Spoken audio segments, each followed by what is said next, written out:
I hear him and his corner guys talking, Falang Ginmu.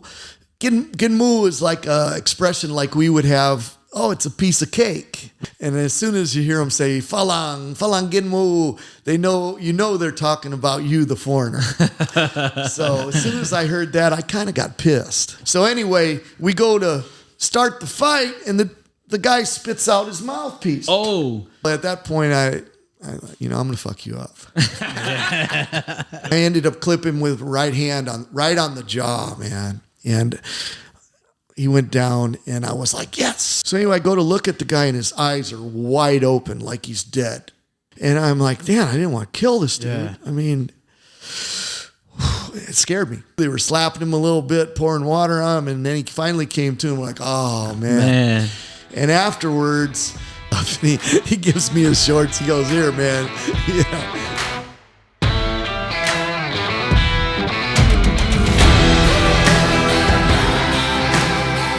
Welcome, everybody, to the Elevated K9 Podcast.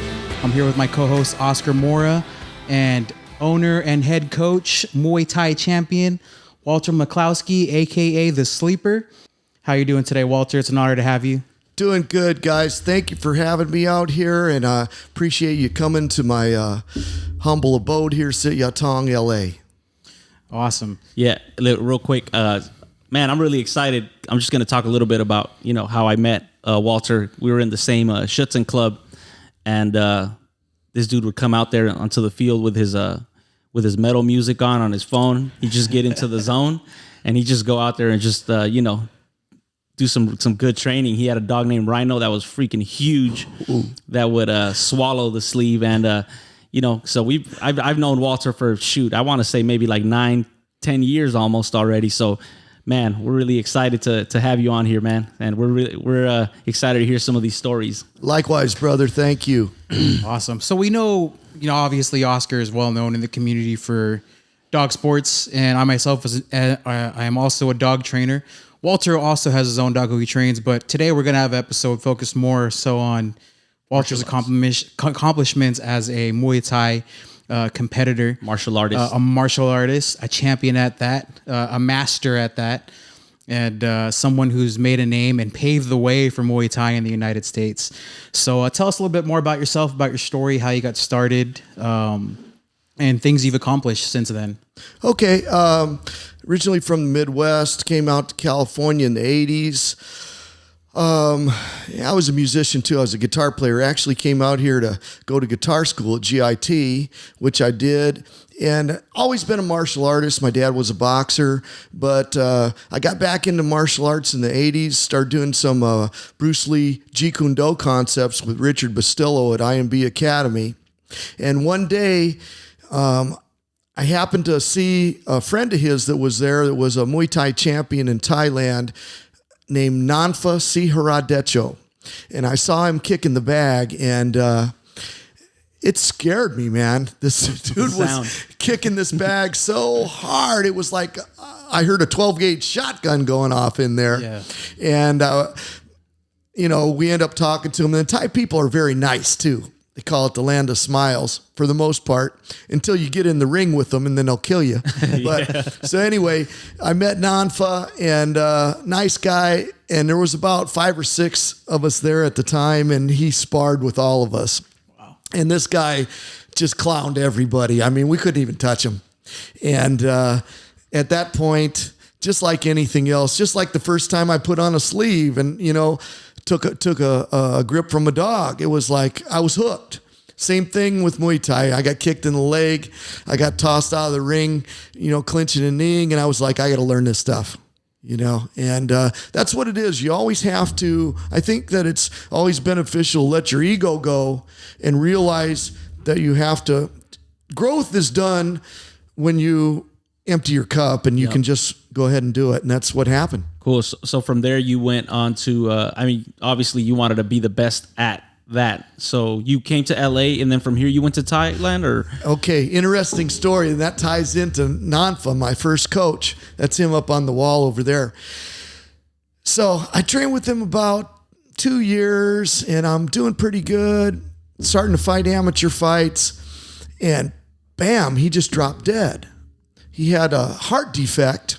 It's in 1991, and he just passed away. Nobody knew it because he was in like tip-top shape. And I remember all his friends, his best friend put all his gear and stuff together, and they had a ceremony for him at the Thai temple. And these guys like had arranged this trip for me to go to Thailand and to go to Sit Yatong camp and train with Crew Yatong. They wrote me a letter to get in, right? Because there weren't that many foreigners that were going over there at the time and doing this. And I wanted to do the right way and the Buddhist way and present an offering when you get into camp. And I had a Thai girlfriend and a family that kind of helped me out in Thailand at the time. So I went over there after my coach died, and that's when I started at Sit Yatong in Thailand. And who would know that years later in 2003, I'd be opening a Sit Yatong camp here in America. That's awesome. Were you one of the first Americans to go and train in Thailand? And was it hard? I mean, I know you said someone had written you a letter, but was it hard for them to accept you once you got there? Well, they didn't accept any of the they call them phalangs, the foreigners. Yeah. They were like, you're just there to party and get hookers and stuff like that and not take it seriously. They didn't even think that we could kick the hard sandbags over there. They didn't, and some Thai people are still like this. They don't think you can eat the spicy food that they have either. Right. But I was like, oh, and in America at the time, the martial arts scene as far as kickboxing and competing was really weak. It was really watered down. It was very influenced by karate and boxing. You couldn't kick the legs. You couldn't elbow. You couldn't use knees. None of the stuff which is real Muay Thai. So at that time, I go to Thailand. They're like, where are you from? And in Thai, they say, Pratetalai, means where are you from in America. Oh, America, mighty, go Muay Thai. You guys are afraid of Muay Thai. You don't fight real Muay Thai. Right. You do some watered down BS. So I'm like, taking that as like an insult and a challenge. Like, right. Hey man, I'll do it. I'll eat your spicy food. I'll do whatever it takes. So I'm living at the camp. I'm sleeping on the floor, just like the little kids, running with these kids every day at 5:00 in the morning. And, I ended up, at that point, that's the only way to get any respect. You got to do what they do and live the way they live, and then things will happen. You can't get the watered down gringo version. It's not going to work. I think in anything we do, I think, people that see that in you, that they go, oh, this dude's really into it. He's really being dedicated, and he's not trying to take shortcuts. Because nowadays we see a lot of people just trying to take shortcuts and build their following and this and that, and they don't really want to even work under anybody because they feel like YouTube University just teaches them everything. And so I think that they probably saw something in you that was like, yo, this dude is actually wanting to learn the discipline and the dude, I learned how to speak Thai. Exactly. And so that's awesome. How was the culture shock? Was there a culture shock for you? I mean, it's a completely different environment. Well, like I said, they didn't take the foreigners seriously and didn't think that we had the mental the fortitude to do what the Thais did. They thought that we wanted the watered down version, that we had money, can buy our way in. And I agree with what you said about the YouTube method, because I see so many guys teaching what they see on YouTube, but they don't have the experience to be able to do that, and haven't really tested it. Right. So, all right. So you get there, you learn you're learning the language. They see that you're really taking this serious. Did you start competing out there? How long were you out there before you started fighting down there and taking on fights over there? Well, the Thais will put you to fight right away. They'll, and there's all different levels of fighting. There's, fighting at the outdoor fairs and the malls and the bars and not as much anymore, but you got to understand too, the time I was in Thailand is referred to as the golden age now, which is the 80s and the 90s, which was the best fights.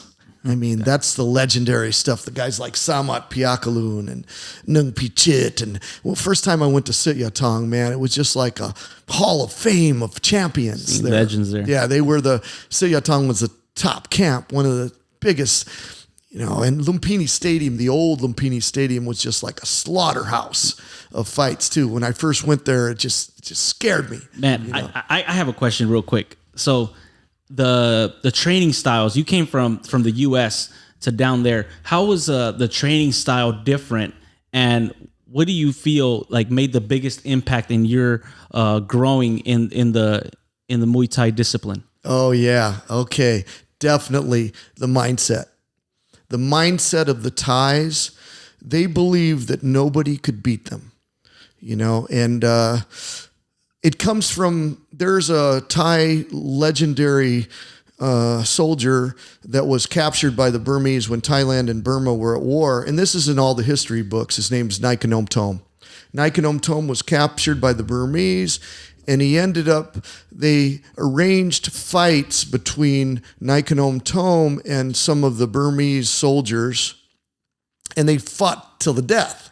And the whole thing with the old Jean-Claude Van Damme movie where they dipped the hands into the glass. blue and broken glass. It's true.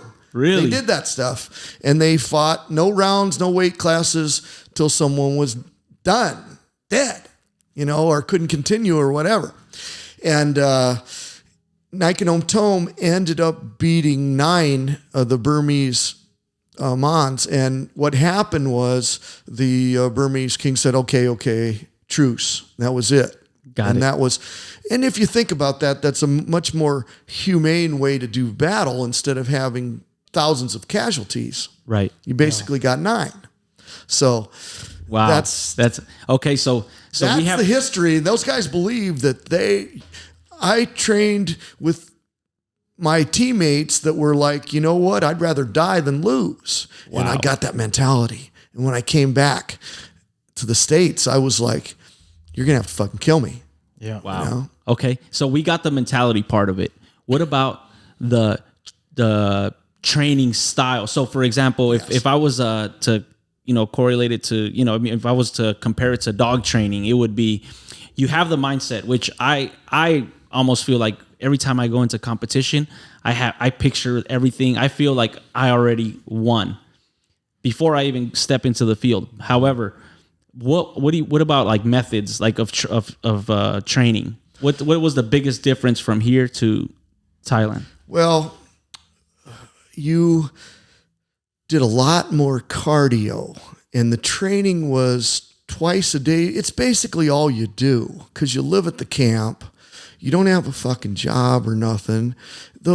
And I felt sorry for some of the kids that were living at the camp. They didn't have BB guns or girlfriends or nothing. That was their life. It was their life. Very deprived of like the normal things in life that the kids have, like, baseball. On Sunday, they would play a Thai game called Taka, which is like volleyball with the feet, which is awesome. And that was like the high point of it, So I know we're kind of going away a little bit, but were they like, did you see them as like being super happy though? Even though they didn't have like some of the things that we have here, do you see like that there's some happiness there? Like they're not like looking totally. at, they're not like, they're not dependent on like, oh, I don't have this toy or this or that. You know what I'm saying? Well, now it's a totally different game. I mean, now the technology's taken over and they have a lot more stuff, and soccer is kind of took over as the number one sport, where Muay Thai was the national sport and the big things, not so much, but, I think it's a simpler life. And one thing I liked about it is I kind of lost track of time and days. What day is it? What time is it? Because you train twice a day. You're getting up so damn early in the morning because it's super hot. So we had to be jogging at sunup so it wasn't too hot. And that's one of the main differences too. You ran 10K in the morning, trained for 2 hours or so, then you would eat, sleep in the midday, and the whole like noontime in Thailand kind of shuts down because it gets really hot. And then they will shut down, then they open up again, and then you do another afternoon run, 5K, which is 3 some miles. And you train your afternoon session, which is longer, like about a 3-hour session. You'll do clinching and sparring and hard pad work. And then you train twice a day. And when I was there the first time, I'd been there a week. And I was like, wow, I looked at myself in the mirror, I'm ripped. I get on a scale, shit, I'm at fight weight. Wow. I'm like, wow, I'm ready to do a fight right now, which a fight camp for me was like a month and a half to get ready for a fight. When I was over there, I was like, wow, I'm ready to fight. And it's only been a week. Wow. And I realized, because I'm training twice a day and it's super hot, you're in like a sauna, so you're cutting weight. And it was, the intensity of it was much more, but you didn't seem like it was. But that's because I think you really loved it and you were obsessed with the process of becoming, something or somebody in that sport. Right? I right? was driven. I mean, like I say, rather die than lose. Yeah. Tell us about one of your most memorable fights while you were in Thailand. Okay, memorable was number one was Pattaya Stadium. Not a big stadium, but it was a really cool stadium. It's in an area of Pattaya called Pattaya Nua. I don't know if they have it anymore, but I fought Photong Saw Priyapan, was a ranked Thai fighter. He was good. So anyway, we were matched up to fight and everything, and I was the main event. I was co-main event. There's a poster on the wall. And so anyway, I can speak Thai. I can understand it pretty well. And I hear him and his corner guys talking, Falang Gin Mu. Gin Mu is like an expression like we would have, oh, it's a piece of cake. Right. Easy work. Gin is to eat. Mu is a pig. Eat the pig. Means like for us to say, yeah, a piece of cake, no problem. And as soon as you hear them say, Falang Gin Mu, they're talking about you, the foreigner. So as soon as I heard that, I kind of got pissed. And I was like, okay, it's going to be a piece of cake, huh? Okay. And I had been boxing with Freddie Roach a lot and Justin Fortune up at Wild Card, and my hands are really on point. And I knew I'm going to touch this guy up in the first round pretty good and see what he's about. And then we go out to start the fight and touch gloves and everything. And in Thailand at that time, the mouthpieces were not... You had to wear one, but if you spit it out, they didn't really care. I mean, it wasn't... Actually, punches are not scored as high in Thai boxing as elbows and kicks and knees. And the last 2 rounds of a Muay Thai fight, round 4 and 5, are primarily clinch work and knee work. And that's how a Muay Thai fight is like chapters of a book. It's different than boxing. So your first round will be kind of a feel-out process, and you want to be intelligent, and you want to be calculated in a strategy, setting up a strategy. Second round will elevate a little bit. Third round once again, but fourth round is where you will test the clinch. Clinch, they call it plum in Thai. That is a very integral part of Thai boxing. And then the fifth round is the really intensified version of it, and the elbows really come into play at that point too, and you get a lot of cuts. Most of the stadiums in Thailand, I kind of tripped out the first time I fought in a stadium because they have an infirmary there and everybody's getting stitched up. Wow. I mean, I've been cut several times. All right, so we go back and you're like, I'm going to touch this dude up. Right. So anyway, we go to start the fight, and the guy spits out his mouthpiece. Oh, no. And he goes to fight me, and he gives me this look like... Hey, that's disrespect right there. Kinda, but anyway, so at that point, I'm going to fuck you up. That was it. And we exchanged a few times, and I think it's on my highlight reel, but I ended up clipping with right hand right on the jaw, man. And he went down, and I was like, yes. You said it's going around. So I go back and look at him, and he's out. This is, a minute goes by or so, and, he's out for a little while. I go over and look at him to hey, good fight or whatever. It's a sport. I'm a sportsman. It's not a street fight. So anyway, I go to look at the guy, and his eyes are wide open like he's dead. And I'm like, holy shit. And the crowd got quiet. No. And I'm like, damn, I didn't want to kill this dude. Yeah. I mean, it scared me. So, and I didn't know what to do. And then finally he came to, they were slapping him a little bit, pouring water on him. And then he finally came to, and I'm like, oh man. And afterwards, you know, and like I said, for the most part, Thai people have always treated me very well. And they're very nice in nature.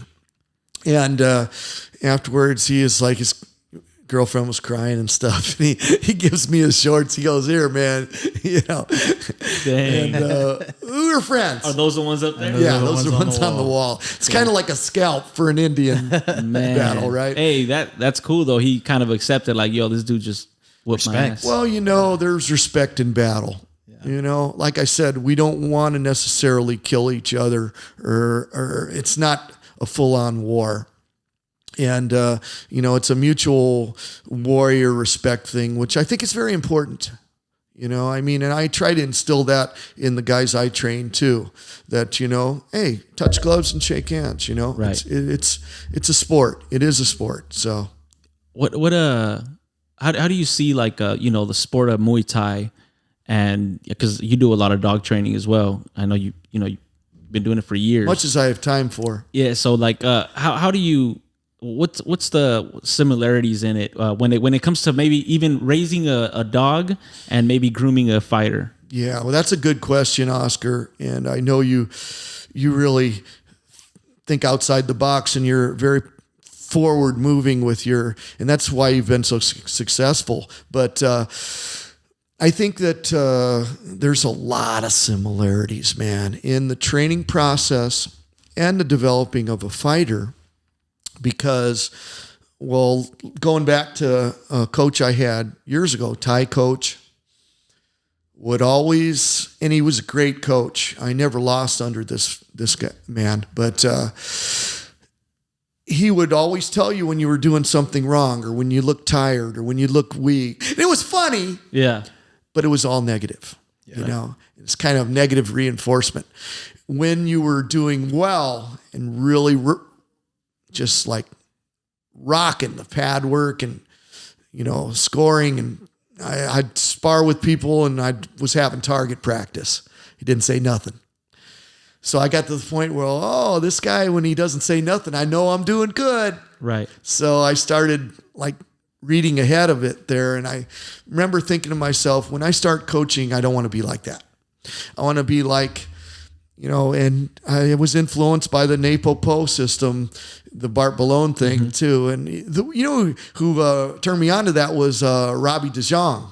Got it. Yeah, the Dutch champion. Yeah. And great dog trainer. I learned a lot from him. And it was, you know, giving the correction when needed at the appropriate time. You have to have the right time frame so the dog knows when he's making the wrong behavior. Not, well, are you just beating me up or what?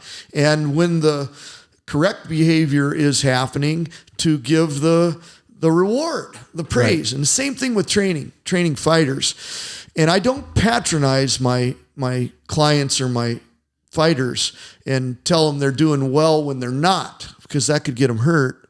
But when they're doing wrong, I'm not going to just focus on all the negative stuff. I will correct them and say, no, you can't do that. You're going to get knocked out.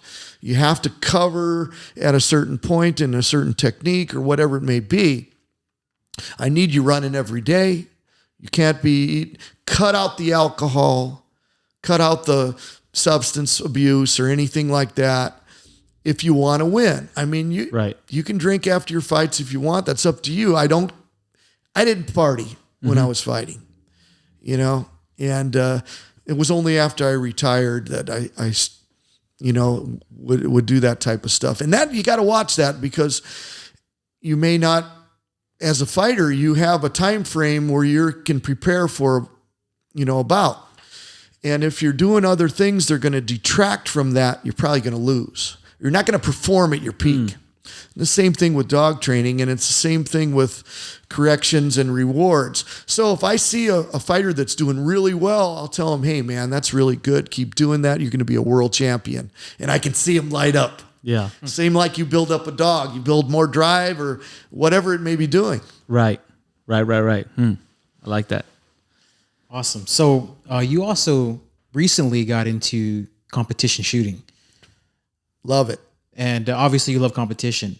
So you've competed as a Muay Thai competitor. You've also competed with your dog, I believe, correct? Yep. You've Nationals got twice. Yep. IGP, right? Nationals twice. Have you competed in competitions as a competition shooter? Is it something you're still new at?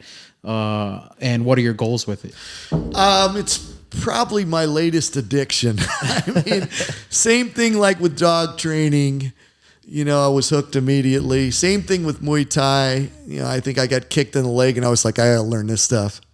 You know, and I don't do nothing halfway. You know, just like C.T. Fletcher says, obsession is a necessity. And If you want to succeed, 100%. If you want to make it to the top, yeah. If you want to be a champion, you know. But I'm just like that anyway. I guess it's part of the nature. But I ended up getting in. I'm from Indiana, so we had guns in our backyard. My dad was a career military guy. He was a World War II veteran. And so I was, you know, taking apart guns and shooting guns since I was a little boy in kindergarten age. And I had a student that was he was a master level 3 gunner actually. And he took me to a pistol match, and I had a pistol, and I was like, yeah, I know how to shoot. I'm pretty good. And then he took me to a Prado running gun, and wow. I didn't know shit. These guys were fucking another level, man. They're really good. And a lot of good Filipino shooters, man. Yeah. Norco and all those guys out there. And I was like, same thing. I got to learn this. Man, I got hooked on that one next. And so anyway, my student was like, you got to meet Taryn Butler. You know, he's going to like you. He kind of is a martial arts enthusiast too. And he works in the movie, you know, with a lot of movie people and this and that. So he took me to meet Taryn. I had my guns done up by Taryn Tactical, and we hit it off right away. I started training Taryn and all these, you know, actors and actresses and these fitness models. And, you know, and they were really into training. And Taryn, if you don't know Taryn Tactical, they're the guys behind all the John Wick movies, 2 and 3. Keanu Reeves, Halle Berry. was trained. Yeah, Halle Berry. They all trained with Taryn Butler, and you know he's a multiple. He's like I am in Muay Thai. That's awesome. Multiple world champion in all these different, 3-gun and IPSC, and you know, he's.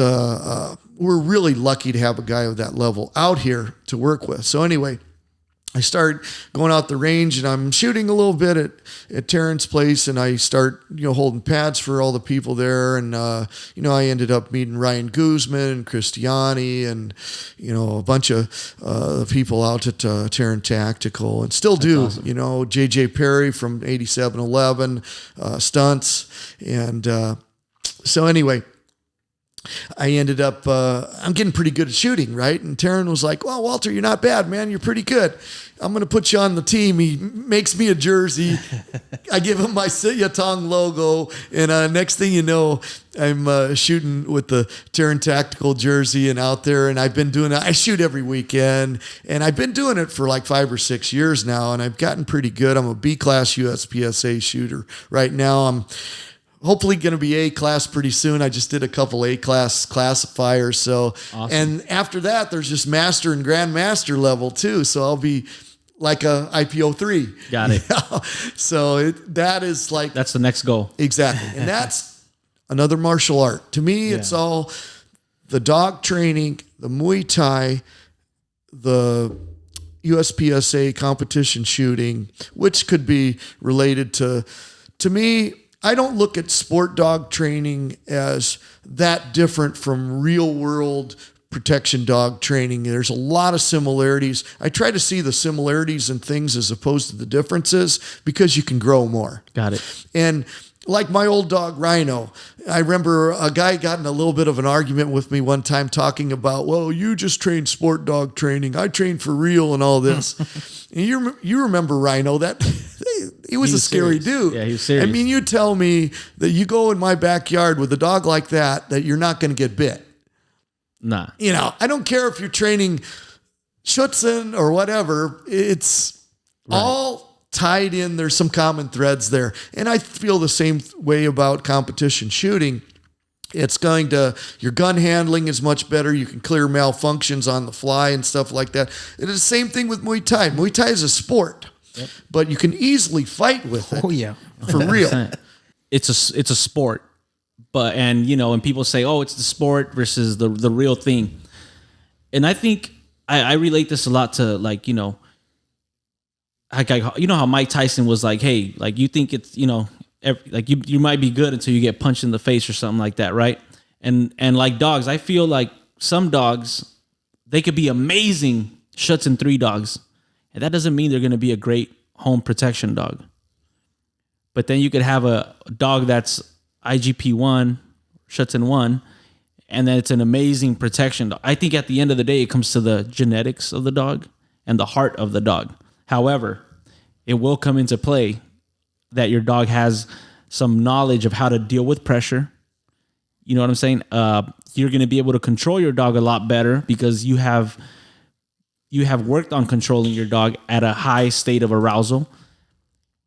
Going to fighting, I think it goes to, how to react under pressure because you've been in the ring fighting. So somebody that, might go crazy fighting in a street fight, and a fighter might look at it back away, do a couple moves that he knows, and he's a lot more composed, right? I mean, is that kind of what you're saying? Then shooting, obviously, the muscle memory of bringing out the gun and shooting is going to be a lot faster than somebody that doesn't have that muscle memory.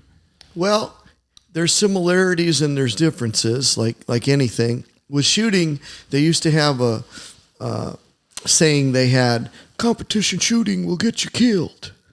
Because it's not real. Right. A lot of the guys that were, Delta operators and, had been in some experiences were doing competition shooters. Some of the top guys, and they all say, do competition shooting. Got it. Because of gun handling, thinking on the fly, the pressure. I mean, you can't practice by shooting live bullets at each other. Right. So, like that's what I'm saying. Like that pressure of being in a real situation. Like, how can you recreate that? Exactly. And your dog feels it too. I mean, your connection as the handler with the dog, he can feel your nerves. He can feel your indecisiveness and things like that. They can pick, how they say it travels down the leash. Yeah. It's very similar. And with fighting, it's so similar too. Here's another thing about fighting though. We're used to getting hit. We get hit in sparring, and you've taken a couple shots. Whereas a street fighter too, he's been in a couple fights. Okay.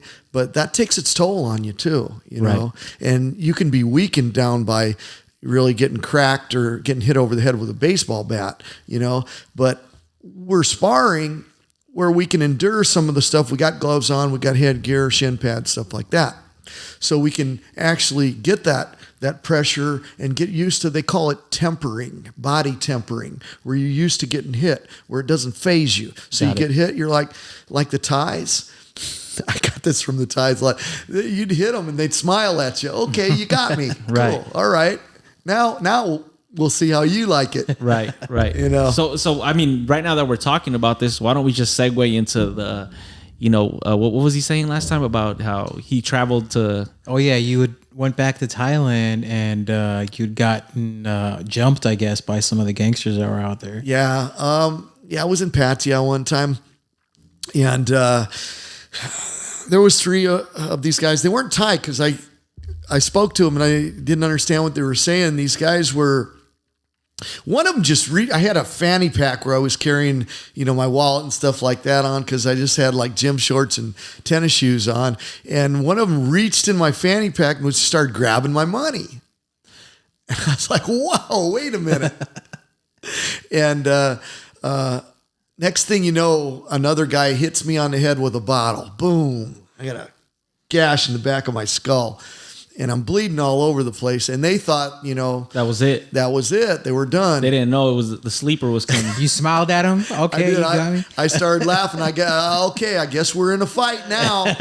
And I remember I kicked the one dude on the side of me, and then I punched this other guy about 3 times in the face, and the third guy just took off running. He said, "No, I don't want none of this." So I started chasing him, right? And next thing you know, the cop stopped me.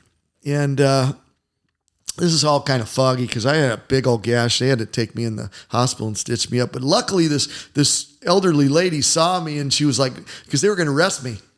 And this old lady saw me, and she's like, no. He's a good guy. Kamoy Tini. She said, no, those are the thieves. Wow. And pointed at them. He said, no, he didn't do nothing, and they actually took me to the hospital. The police did. Police in Thailand are pretty nice too. Dang. The ones I ran into. Was that a good time? It was Whooping somebody's, I don't know what's like the adrenaline rush and everything. I You know how these like protection dog guys like, oh, I can't wait till my dog gets a live bite. You were like, hey, this is a real fight. not really. I don't look at it necessarily like that because I've been in quite a few situations like that. Like in my younger days and hanging around with some of the bikers.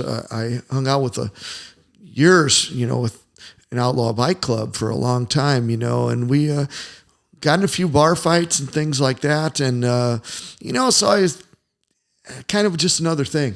Yeah.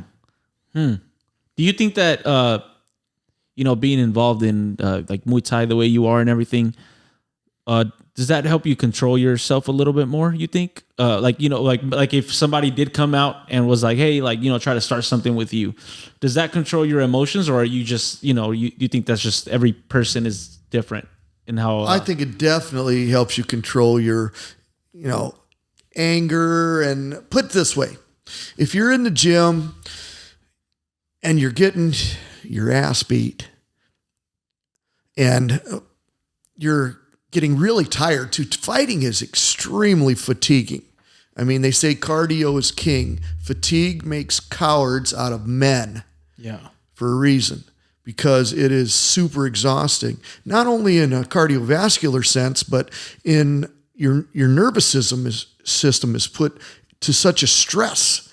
And then you compound that with if you're around a live audience. And then you compound out, maybe you're on television or being filmed too. It's just more and more stress. If you're not comfortable being uncomfortable, that's the wrong sport for you. Wow. Because you won't be able to handle the pressure. You got to be able to stay calm. You got to weather the storm too, because the other person's trying to take your head off and hurt you. It's not they're just trying to win. They're trying to win decisively, which means you laid out. Right. So you're going to have to be able to stay calm and to be able to handle those things. So what ends up happening, I had this happen too. I remember one time I'd been sparring, boxing, I'm busted up, hurting, and I'm driving home, and I'm just like, mellow as hell. Mm-hmm. And I'm driving home, and somebody cuts me off in traffic. Next thing you know, this guy's flipping me off. Fuck you, puto. Nah. And he's like ready to get out of his car. I'm like, whatever, man. Right. Unless you are throwing down on me or attacking me, I don't really care if you call me some names or whatever. That's nothing. If they attack you, that's a different story. Right. You have to deal with it, and you're more prepared to deal with it, and you have a little more skills in your toolbox. But for the most part, it does settle you down. Same thing with dog training, man. When I first got into dog training, some of the people that didn't understand it, they were like, wow, you're teaching your dogs to be vicious. They're teaching them, all this bite work and all this stuff. Don't you think aren't you afraid they're going to turn on you or bite some little kid? And what happens is, this as well as anybody, they're actually more calm. 100%. More manageable because they get that energy out. Right. I think some of these mass shooters and these crazy kids are probably locked up and internalized and isolated and put in some sort of, like we've been locked down in this pandemic. Right. It's messed up a lot of people's mental health. Man, I want to touch on this because what you just said right here is, to me, one of the most important things that and I feel and that needs to be brought up more in dog training. You know, people say, you know, you're gonna get a German Shepherd because that's the breed that you saw when you were a little kid, and you want to. And then you're gonna go. This German Shepherd has a genetic in him that has certain traits, and these things have to come out somewhere.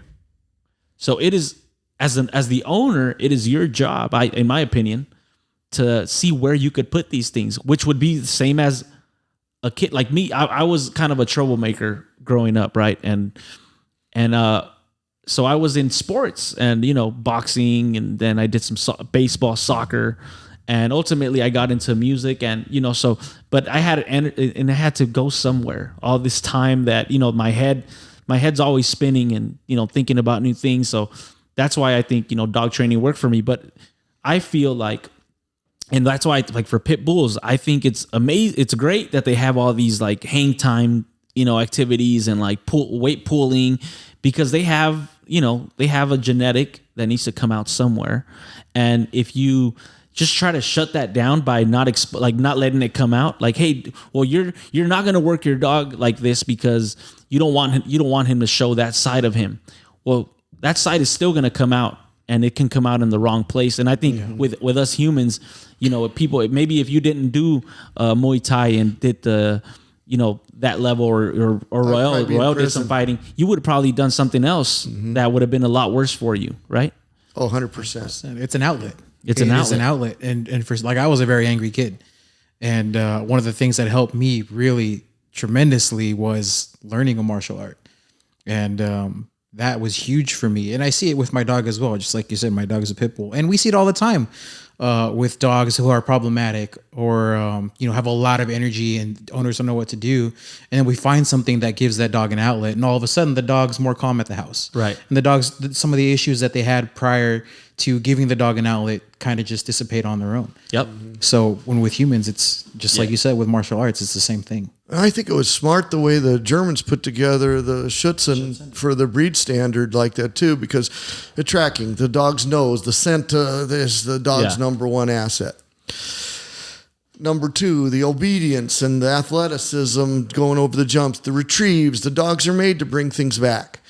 And then the protection work, the bite work, they've got to bite, they got to bark, they learn how to release, how to bite with proper technique with the molars. How to show aggression. Yeah. I mean, it's all like planned out in almost like an academy of learning. Right. Yeah, I think that's something, you know, and like you said, in Thailand, you know, they groom them from very young age to be fighters and everything. Or, you know, they get put into these situations where they get put through stress at a young age, but then I think it just creates way better adults. You know what I mean? And I mean, what do you think about that? Thailand's a little bit different because it's done as a occupation. It's like those kids are put into situations where they have to provide money for the families, so they become almost like little racehorses or something. You know, or like an animal kind of that is used to produce monetarily for the family and stuff like that. But it does have a lot of positive aspects. Also, mainly being you have to live a clean lifestyle. You have to be healthy. You're going to be exercising every day. I mean, it's extreme. I mean, it's beyond fitness, but you can't be using alcohol and drugs if you're to be competing successfully as a athlete in Muay Thai, because it's just too damn dangerous. And I like that about it. You know, I wasn't really drawn as much to sports where the stakes weren't as high. I liked there was no room to mess up in Thai boxing, because you would, you know, it's not like playing golf, which I like playing golf, but, you know, it's like, oh gosh, fellas, I'm sorry I didn't play too good today. If you know, have a bad day in Muay Thai, you're like, oh man, now my nose is broke and my ribs are broke and I got to get stitched up. It's a little more serious. 100%. And you want to be able to remember your own name when you go home. That is true. For sure. Yeah, it definitely keeps. I mean, we were young. I was in my early 20s, and a lot of the guys, shout out Escondido Fight Club. This was back in 2010, 2011. We were just a bunch of young guys from the hood, from the neighborhood, who were just trying to stay out of trouble. And having that, somewhere to go to a gym, having goals in mind, having a coach telling us, like you're saying, don't do this, don't do that, stay out of trouble. It really did help. Well, I think what you hit on is a really big thing because, and I've worked with a lot of youth that are obviously headed down the wrong path, and I see it because I've been there myself. And for me, I mean, I had to have a sport where I had to take it seriously because if I didn't, I was getting the truth beat into me, and I needed that. If you told me, hey, don't do that, you're going to wind up in prison or whatever, I'd be like, yeah, whatever, I'll figure it out for myself. But if I ended up getting knocked out and I'm like, wow, man, I'm messed up or embarrassed. Right. It can be very embarrassing to get your ass kicked, when you're supposed to be this bad, great fighter or whatever. And, you get beat by someone that's smaller than you, maybe weaker than you or whatever, and they just got more heart or whatever. Maybe they do have more skill and you lose, it's humbling. Yeah, it's humbling. Big time. Cool. Man, so why don't we go a little bit into your dog career with Rhino, and maybe some of the difficulties you had with him, like raising him as a puppy, or some things that could help our listeners. Well, this dog Rhino was honestly, he was the best. He was an amazing dog, and way too much dog for me at the point I was at. I mean, if I know even what I know now, and I'm not at the level you are, Oscar, or anything like that, because I mean, you obviously put in the time, you put in the work, and you've got some natural talent. That's what it is. You have to put in the work.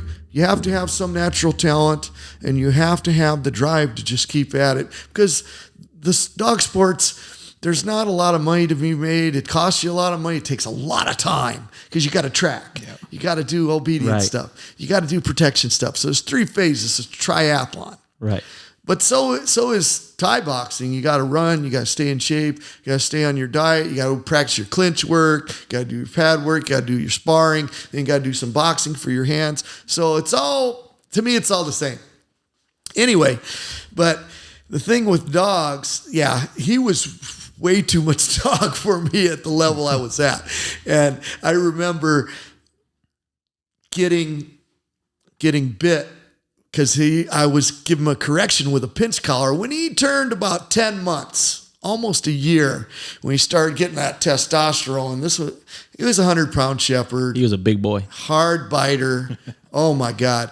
And no fear too. I mean, he wasn't mean. He was stable, but he had a lot of confidence. He would walk in a room and like, I'm the alpha here. And that's what I liked about him too. Yeah. But he was too much dog for me at that time. I didn't know what the hell I was doing. And Nellie Ratchko, Nellie's awesome. She hooked me up with the best dog. I was like, man, I like your dog Lexi at the time, the big sable shepherd like that. Man, he's got all that confidence. Oh, really? Wow, there's a breeding in Europe right now with the mother of Lexi. Do you want one? I might be able to get you one. I was like, yeah, it was awesome. Yeah, that he was a nice dog. And Nellie's exposed us to a lot of trainers from all over Europe too. To have, she's almost like a Taryn Butler. To have someone like that to be around in our area, we're pretty lucky. Yep. But anyway, so he was too much dog. I remember about a year old, he started getting that confidence going, and I gave him a correction on a pinch collar because he was like, we were on a walk and he was barking or like fence fighting with another dog that was in a yard, and he redirected on me. Bam. Wow. A couple times, man, he was fucking me up. And at that point I was like, I need to learn more about dog training, or I'm not going to make it with this dog. This guy's going to hurt me bad. Right. And I remember was Lionel Madden actually was the one that was telling me, "Oh, Walter, you got to get one of those dominant dog collars." And I remember seeing about that. And it's just the Cesar Millan. Everybody uses them. You just, you hang them up a little bit. Yeah, hang them a little bit. And it's not like you're going to choke them out, but enough so he submits. So you realize, and you stay very calm. You don't escalate with him. Give him his correction and let him go. And then they start to dog train. All psychology. I mean, it's all psychology. You know what I found too with dogs? So simple. Just the level that you're at is so important. If you go down on the ground with the dog, especially with a real dominant dog, which most our dogs are, especially the males, they're higher up than you might get bit. I mean, especially with a dog like that, like Rhino, or that's very full of himself. Yeah. Yeah, they're gonna take over the situation. You're gonna be, one of their litter mates. Yeah, do you think that you were maybe not as hard with him, like when he was younger? I didn't know what I was doing, and I was hard in the wrong ways. Got it. I didn't know things about how to stay calm and give a firm correction. I didn't even know how to use the pinch collar properly. I didn't know how to pop it and really, give them like a horse bridle type of correction. I didn't know how to do those things, So we learned together. And that's, how it is. You get a dog like Wapo or a dog like that has a lot of potential. And then you also adapt to them and you sort of, you're a team. Yeah. And you start to adapt to that dog, and I had to adapt to this dog. Then, after that, I got a female, which was a totally different scene. And I had to change my dog training. And the different dogs can make you a better trainer. You can't just be an all hard, like kick-ass, hard correction type of trainer. Because sometimes that is not what's needed. Yeah. Yep. So I had another dog after that. She was a female. And I remember taking her out to the field, and she was like getting all spooked, coming out to the field and nervous. She was almost like a 10-year-old girl that's like, I don't want to do it. Right. And she'd come up to me and she would like hug me, like put her paws up on me and hug me like I'm afraid or whatever. I'm nervous. Mm-hmm. And at first I was like, come on, get down off me. Go. We're going to go training. Those foos, heel. Mm-hmm. And one day I just said, you know what? Okay, let's hug it out. And I just like, okay. So I just hugged the dog for about 20 seconds or whatever. And then we went on the field and she was good. She was like, oh, okay. And she started looking up, prancing and heeling real nice. And I was like, wow. I love that. I may have found something. Yeah. I love it. So I started doing that. She'd come out. She was nervous. Jumped on me with both paws, like kind of hugging me. So, okay. Boom. 10 seconds or whatever. Then we go out in the field. Oh, happy. Let's go. Hey, that's awesome. That's for you guys listening right now. That right there, I think is what it's all about. Like because I think sometimes we go, oh no, like ignore them. If they're being shy, ignore them because you're just feeding into it.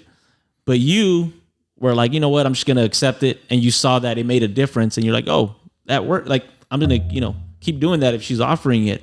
And I think that's what dog training is about. It's just like, figuring out what works best. And don't just because somebody tells you not to do something doesn't mean that is what is correct for your dog. And so that's awesome, man. Thank you for sharing that. Oh, there's more, bro. There's more.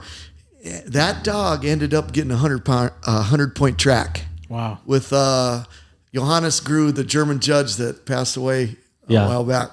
And he was no like cakewalk either. Mm-hmm. But and tracking, I remember Nellie telling me we were tracking, and she was the same way with tracking. Go out, see the flag, turn around, run back to my truck.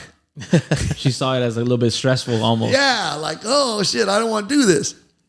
And I did the same thing. I had a lot of patience, and Nellie was the one that said, man, Walter, I don't know if I would have kept going with that dog at that point, but because, some dog trainers, they get a lot more dogs. And they're like, hey, if it doesn't fit, they just, I'll move on to another one. well, I couldn't do that. And that's not really my character anyway. I want to kind of I want to figure it out. Right.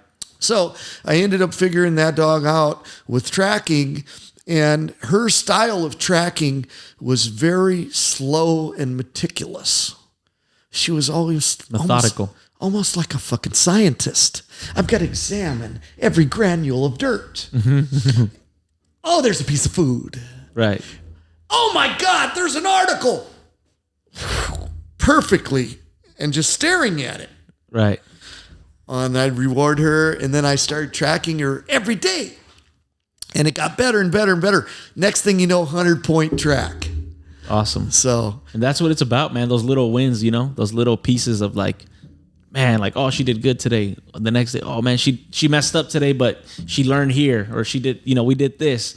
And then all of a sudden, then all of a sudden you go out there and you knock out a 100-point track. You're like, oh, that was it right there. I mean, that's how we teach positions. That's how we teach behaviors, right? Piece by piece. Yep. Piece by piece by piece. Same with the kick or with the punch. You don't just go punch the bag, right? You got to break it down for a little bit. I know you, Oscar, you're a big advocate for that in dog training as well. Piece by piece by piece, and then before you know it, put it together as a whole, and you have what you're looking for. No doubt. Yeah, and I think at the end of the day, whether it be fighting or dogs or gun, like finding that like love in the process of it, like in that process, that's where it's at, right? Because, and actually, I want to hear from you. From like, you won big championships. I mean, you know, you were a world champion. What was this one right here?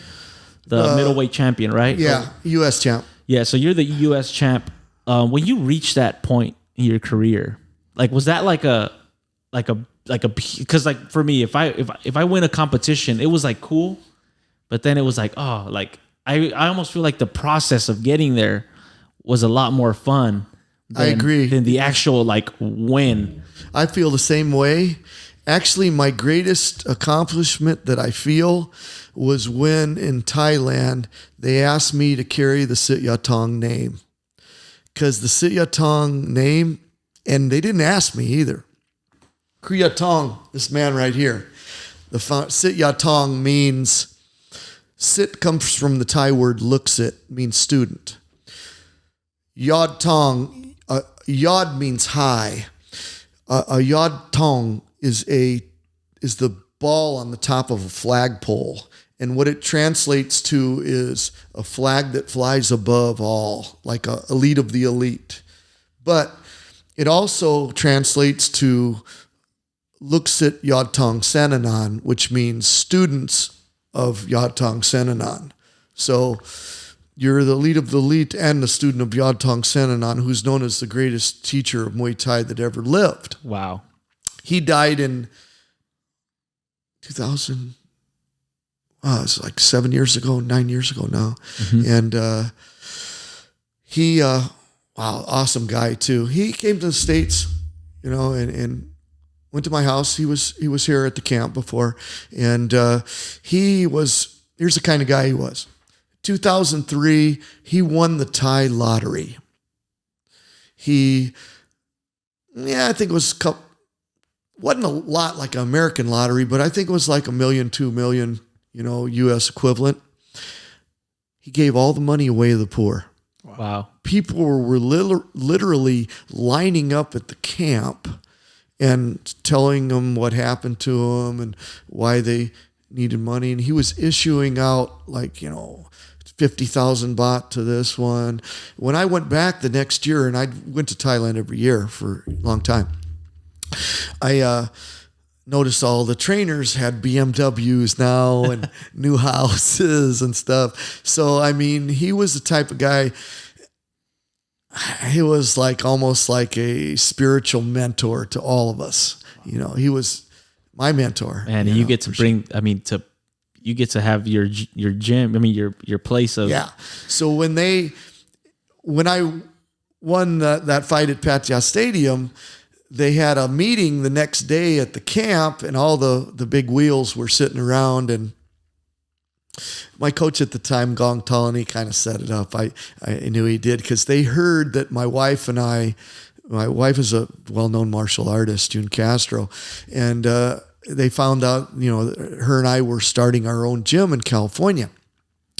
And after I won that big fight, they said, Walter, your new gym that you're going to open up in California, it's going to be the new Sit Ya Tong on the West Coast. You understand me, right, boy? Wow. Yeah, it was like a direct order. Like, How did that feel, man? I was like, yes, sir. Cup kun cup. That's awesome. Thank you. I was like, honestly, at that point, I was like, I already made it. I made it. It was like better than money, better than nothing. These guys were my mentors, and I idolized them coming up, man. It's like, in dog training, you have your mentors and people you really look up to. In fighting, I had people I looked up to. And in shooting, I have people I look up to, too. I was very influenced by J.J. Ricazza and Bob Vogel and Taryn Butler, and a lot of others. And like in any, it's really important to have mentors, no matter what you're going into. And in life, as kids, like we touched on, mentoring kids that are going down the wrong road and are probably going to wind up in prison if they don't get into an outlet. Sports is a really good one, So is dog training. I'd like to see the dog sports really take off because it's just so good for your organizational skills and your direction, the animals, being able to how to handle a dog in a veterinary sense. I noticed so much, that I've learned, and, my dog has got in, diarrhea, and you got to give him some flats. Yeah, you start learning like everything. That. Yeah, you start to know. We're almost like little vet techs. Yeah, man, Walter. Well, I know that your time is valuable, but I do want to ask you one last thing, and then we could leave it after that, man. Like the way you were talking about your mentor right now, I feel like, there's like a big connection there. And I have a big connection with my mentor. What is just a piece of advice or something that you could give to our listeners? You know what I mean? Maybe something that he taught you or just something that you've learned over the years that they could take on in whatever they do, not just dog training, but maybe, everyday life. I think it's important when you get to a certain point and you've achieved a few things that you have to carry the message and you have to share those things with others, because those, whether it's dog training or Muay Thai or whatever, the traditions will die without that. And in order to carry on those sports and those traditions, you have to share them, and there has to be no secrets. I love that. That's good. So, I know I'd already talked to you about, our show and tell portion, but you pretty much did that all throughout the show. Yeah. And you showed us the entire gym, and there's just memorabilia everywhere. But is there one thing that you would really like, one item in this gym that you would really like to share with the people? Wow. Like the one that really and it could be about anything, but the one that just it means the most to you. It could be a picture, it could be anything. Gosh, I have a couple things. I have the prayer to take off the Mong Khans, written out by Kru Yatong himself in ancient Thai. It's called Bali language. Only the monks could read it. That's not something that they're going to just give out to anybody. Wow. I have that. I have the flag that the Navy SEALs gave me. I trained some of those guys, and it was flown over Baghdad, Iraq in 2016, and that's like super, wow. That's awesome. It's major. Cool. So. And what we've seen, we'll make sure we put pictures of those so you guys could all the viewers could check out or whatever. Man, I think we're gonna wrap it up, man. I think we've been going at it for over an hour. I'm sure we could go longer. Hey, man, this is awesome. Thanks for having me. You really gave us some good knowledge, and I really appreciate your time. And people want to find you, man. Where can they look you up? Walter Michalowski on Facebook, and I had a really cool Instagram going for a while, but I got hacked. It happens. A lot of people are going through that these days. Now it's official _ Walter SYT. So you can, official Walter SYT. And then the school of your Sityodtong, LA. Break it into 3 parts: SITYODTONG LA.com. And I'll put links to those and in the description of all of the shows, so they can find all of your socials and your website. Cool, man. So thank you all for joining us, and remember, elevate your mind, Elevate your canine. let's go. Awesome.